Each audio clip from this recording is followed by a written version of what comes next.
Po vrsti so to predsednik kluba Primo Prehodnja, upravni odbor kluba, trenerji, igralci, starši, navijači Small Faces in pa vsi preostali podporniki kluba, ki so več kot kriti, kar tako radi, da smo lahko danes se tu zbrali v športnem centru Kranj, bomo verjamem lahko videli eno zares zanimivo nogometno tekmo.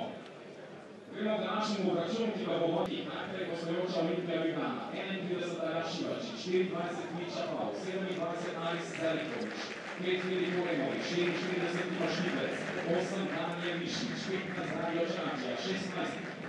Andres